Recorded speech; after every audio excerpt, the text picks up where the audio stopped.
welcome back. You're here with Wendy T and Hope Skibitsky. We're glad to have you join us here on Orange Gump. Hey everyone. And We have our launch was awesome. Thank you for all the support.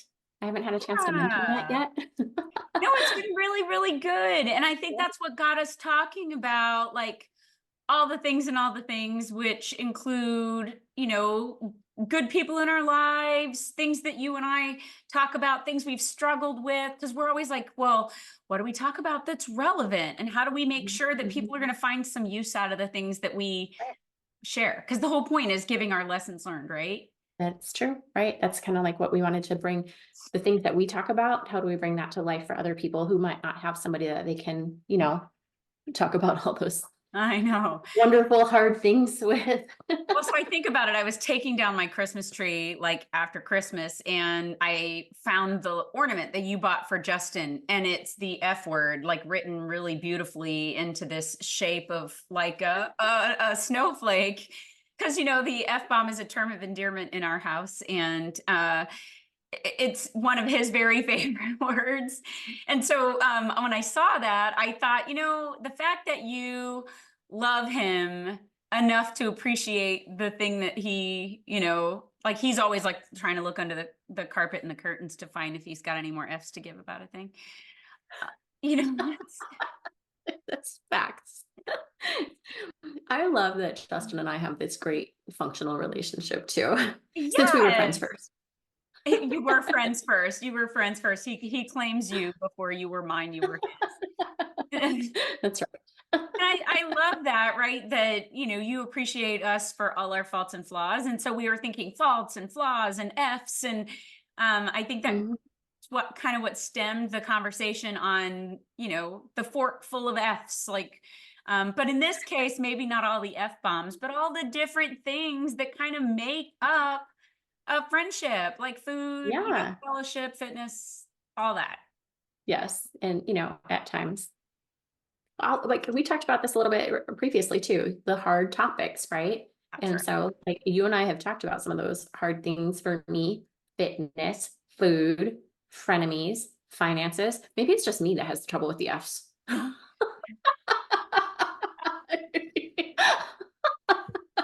My problem with food is that I will eat any of it. You're always like, "Do you have a hollow leg?"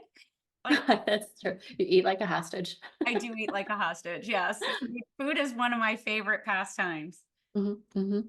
So I think that this was a great topic to, bring to everybody else because you and I talk pretty freely about everything. Everything. Yeah. Yeah. So, And so I mean, in some of that, you always like in the beginning of a friendship kind of touch like what's okay. And that includes like, what you believe, what you don't believe. So the F is in like, fairy tales. And so wait, you have to unpack that a little bit because not everybody knows. Not everybody knows you're going to Hades. but I'm going to, yeah, well, you have to believe in it to go there, right? And so and we have a lot of things that I think make us very, very different, which I think is what makes us so strong. It's so funny because literally you opened this with you were putting away the Christmas tree. And I'm like, you have a Christmas tree. Like, you get to have a Christmas tree. I didn't even know this about you. Like, can you have a Christmas tree? Those were thoughts running through my head. Where else do I hang my ornaments? These are the things I was wondering. These are the things that I inappropriately chastise Hope about. Yes, I know. And I have to deal with it. You guys feel sorry for me. It feels better. I often feel sorry for her. So sorry. So No, as a matter of fact, on a daily basis, you say, I don't feel sorry for you. sometimes I say I feel sorry for you. Mm, I can copy the texts if you want me to send them. So, for context, Yes.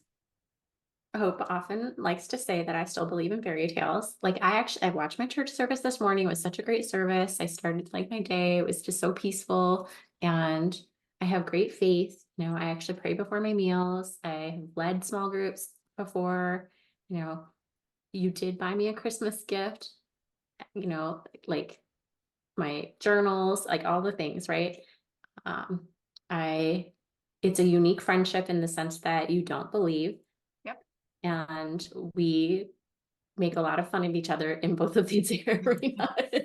But that's a tough thing to start off on, because you always think like, will that other person judge me for the thing that I believe or don't believe? Will that other person decide that, we just can't see eye to eye? And I think you and I both agree that I will love you for exactly who you are and exactly what you believe in. And I think that's one of the things that makes our friendship one of my favorite things, is the fact that I can be exactly who I am with you. Mhm. And for additional context, when I had gone through a bit of a difficult time, maybe a bit is really kind of lowballing that. When I went through a pretty darn difficult time in my life, I had kind of struggled with my faith. I felt like God had forgotten me, and Hope was the first person to say, "Why would you give up on the one thing that's gotten you through so many hard things?" And so, that's really a testament to our friendship, Yeah, I that remember you going like, "You don't even believe. Why do you care?" And I'm like, "Yeah, but you believe." And that's the thing that's gotten you through everything. And so I refuse to watch you walk away from the thing that's given you so much strength. Mhm. And Yeah. so, great friend, great friend. Again, you've taught me so much about being a wonderful friend. So, I, how we can be good friends and have differing vantage points on this and still laugh quite a bit. yes. This is like very horrible, but I actually had this thought about, like when it comes to deep loss and how we can get through some of those difficult times. I was recently thinking about that and how Justin was like, "Really, you're gonna like joke around with her at this moment?" Do you remember? Yeah. And I was like, I need this in my life right now. Like I just was in such a low point, and I was like, I just needed something, anything to get my mind into a better place. And so, Yes. I mean, let's talk about the struggles, right? Like recently you lost our little baby Scapito, yep. and he is one of our favorites. And in the middle of all your sadness, I had to crack a joke. I couldn't help myself, because Mhm.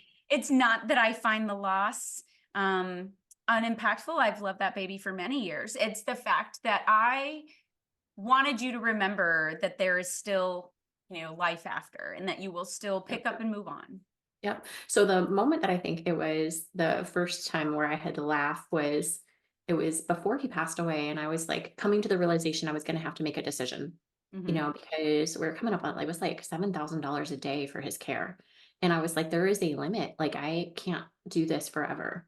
Yes. And you were like, you can't, and so I'm like, what would you do? Do you remember? That And you I were would have like, been Tuca Tuca would would have already gotten be the $250 euthanization, because that was the you were like, Tuca would already be jewelry. And I just had to laugh because I was like, it's so terrible. I'm But not you were just that trying big to of a like, no, but you were just trying to like bring something like just lighten the moment because it was really hard for me.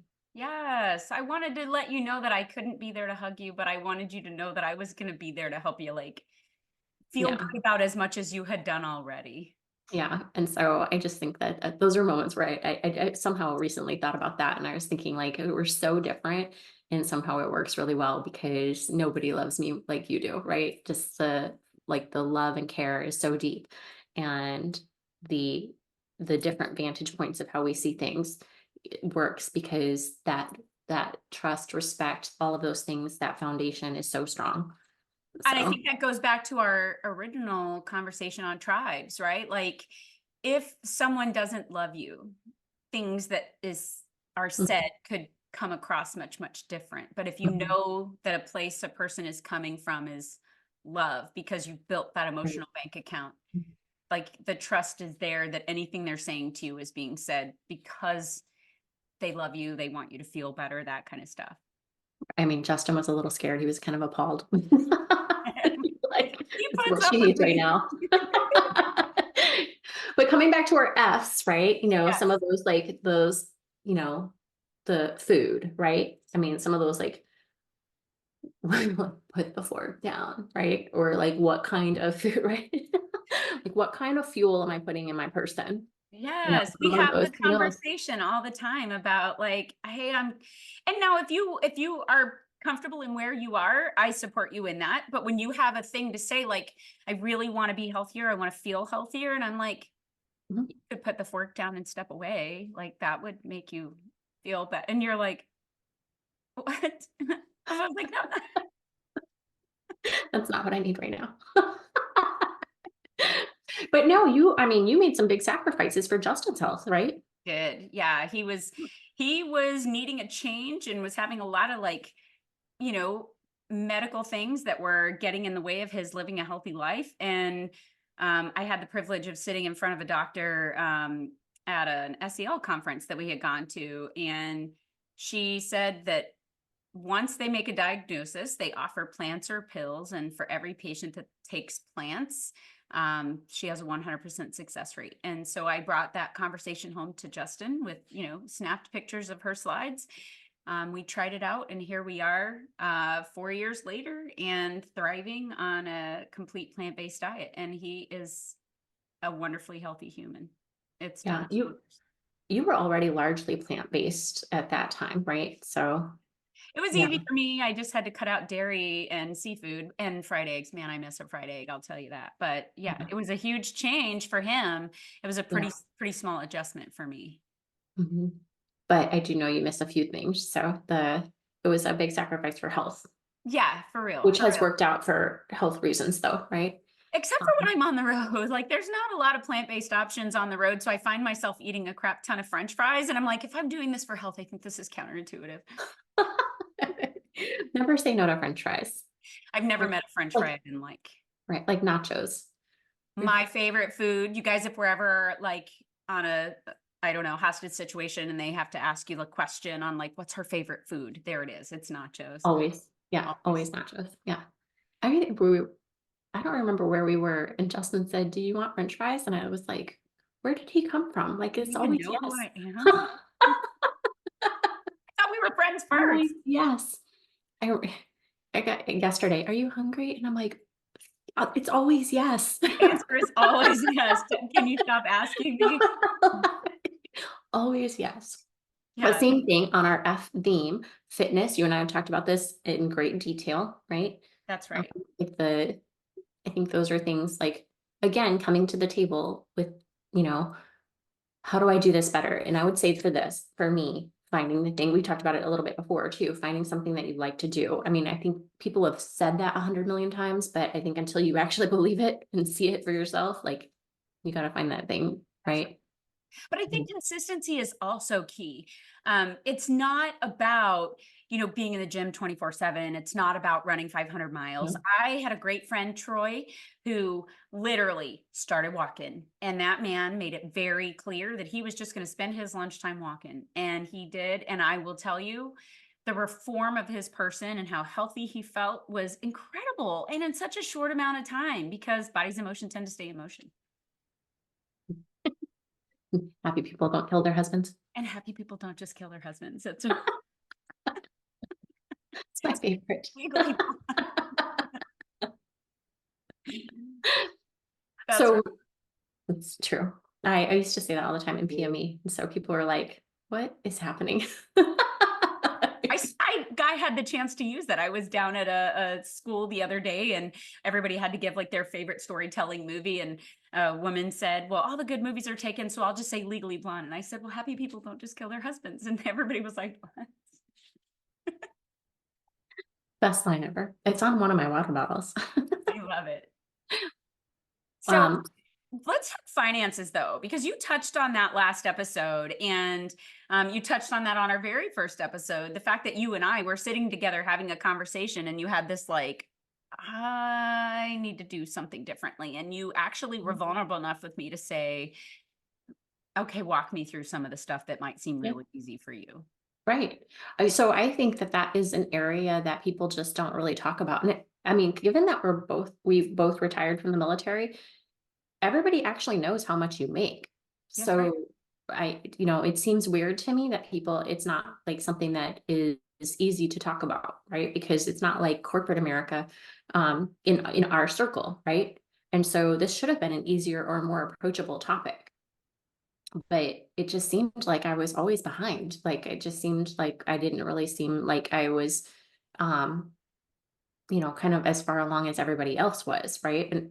in retrospect, I don't think that's actually true. I just think that people aren't as transparent, right? 100%. So, I think that again, when it came to like when I was on, actually, I'll tell you what happened. Before I became a first sergeant, I was in a support agency where we are helping people, particularly with their finances.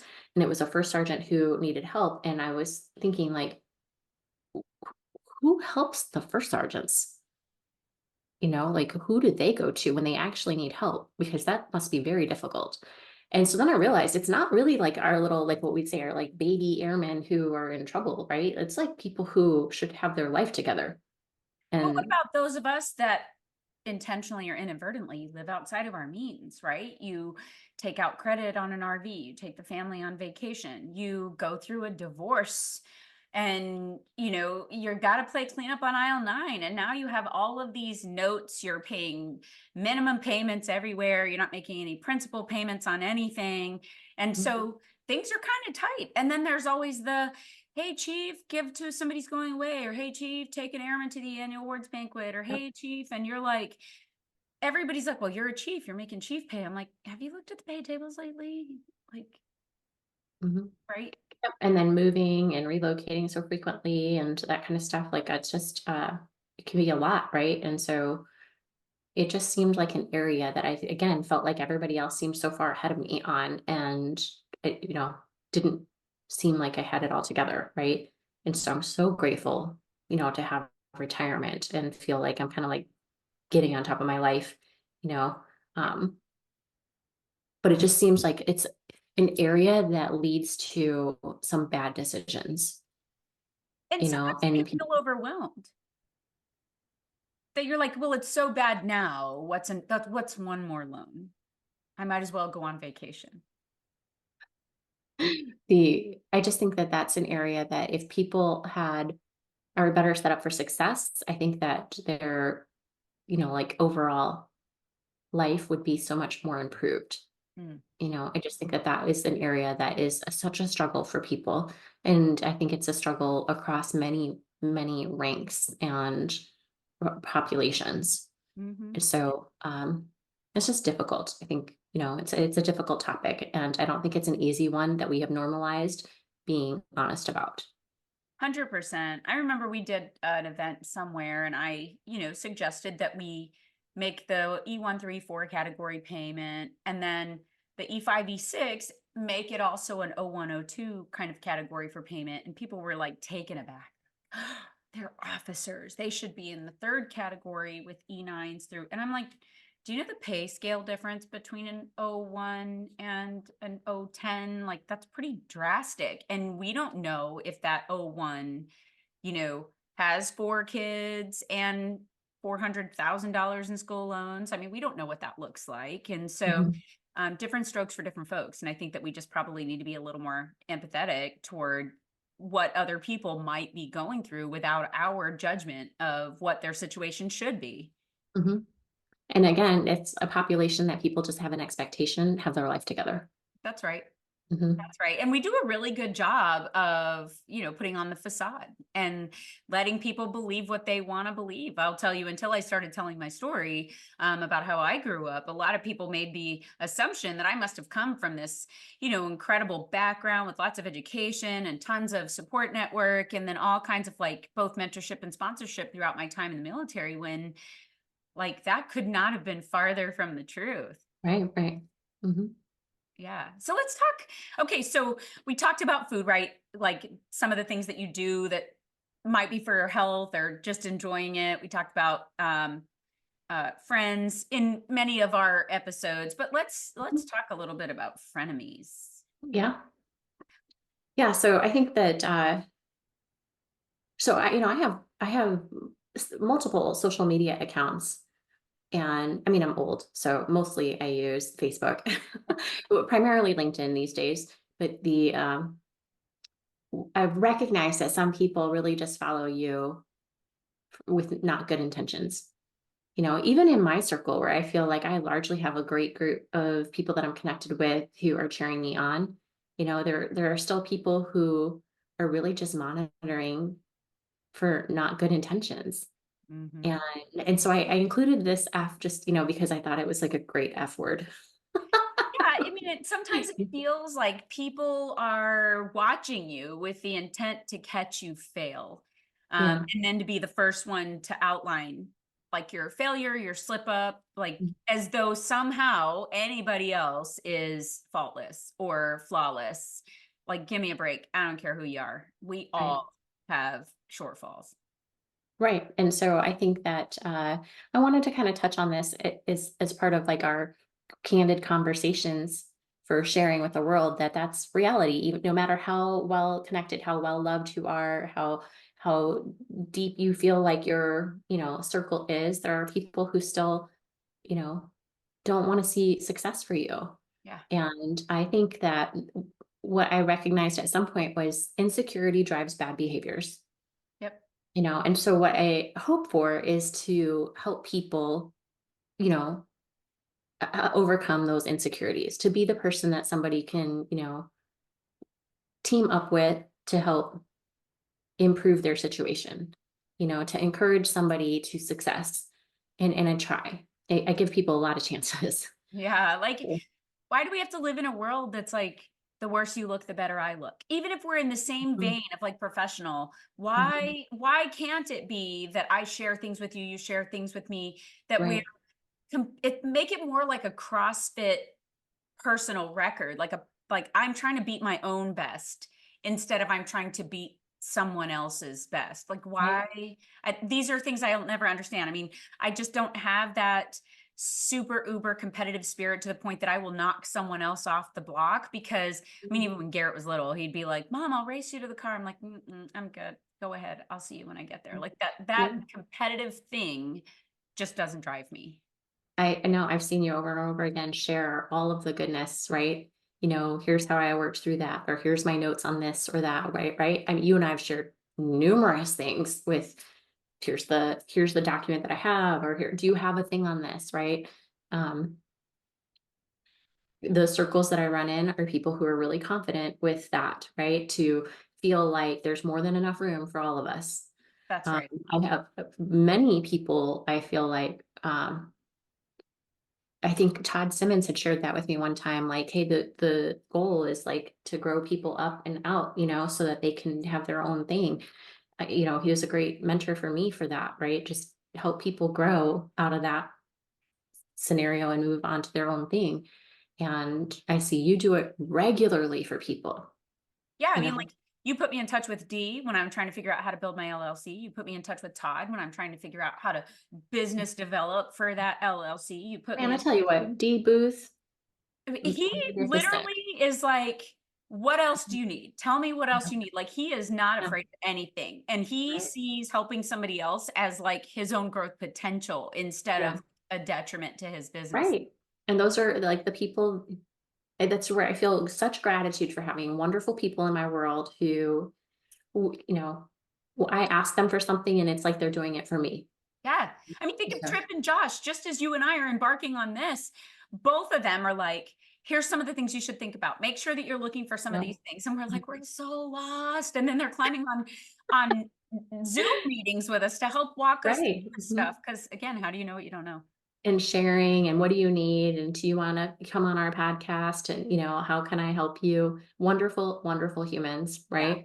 And I Yeah. think back to the young days of promotion on the active duty side. I mean, it's different in the reserve, but on the active duty side, like I can remember being like, golly, I'm so exhausted. I'm a drill sergeant here and I, can't get any sleep and I need to study for promotion. And I remember other people being like, "Oh, don't study, you'll never make it," or "I'm not studying," or "I'm not." And then they would make promotion and I wouldn't.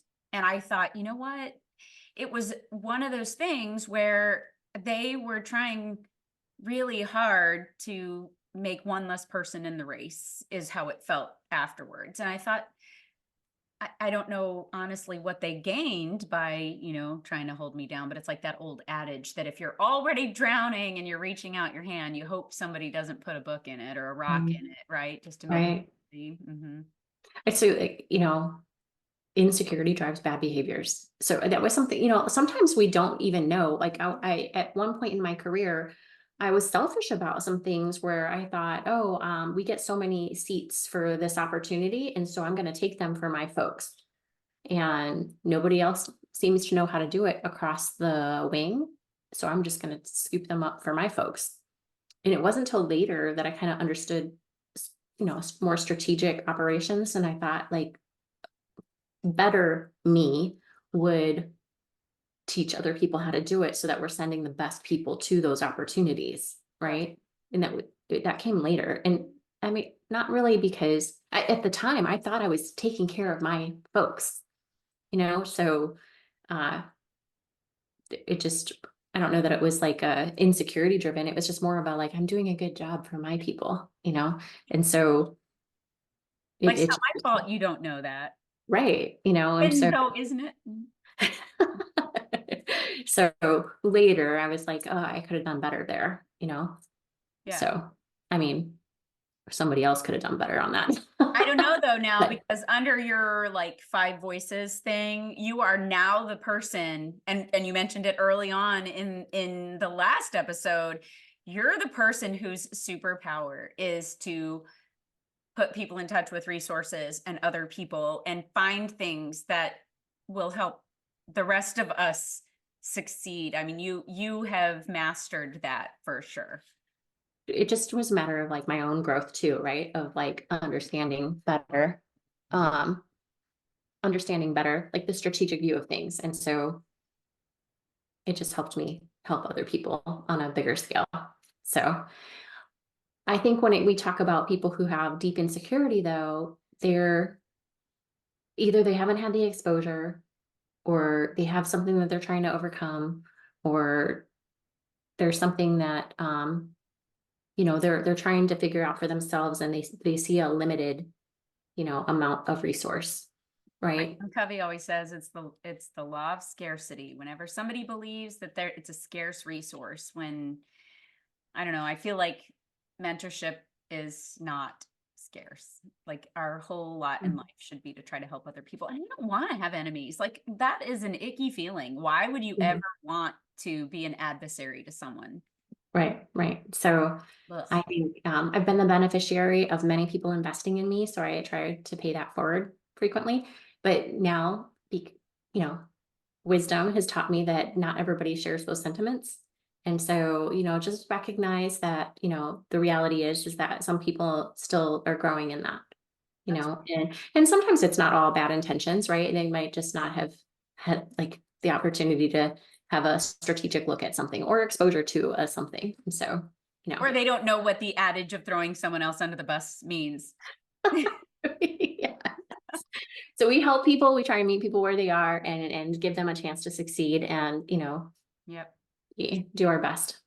And I think that us continuing with conversations like this at least starts to hopefully itch a thing that makes somebody think a little deeper. And as we continue with these conversations and sort of share our thoughts and our vulnerability, I think, we'll grow in that. And so. Okay, so I like to say that, I have good favor because I have good intentions. And so, I kind of like going back to my faith, try to hang on to that and feel like I'm doing the right things, and I will have good favor because of it. Yeah, karma. Yes. Okay. Well, this was great. I enjoyed spending time with you, and I look forward to the next time we get to do it. Please be sure to like and subscribe. Tell us if there's something that you want to hear from us. orangegumpodcast@gmail.com, or you can find us at orangegumpodcast.com. And we'll catch you next time. Thanks for spending time with us.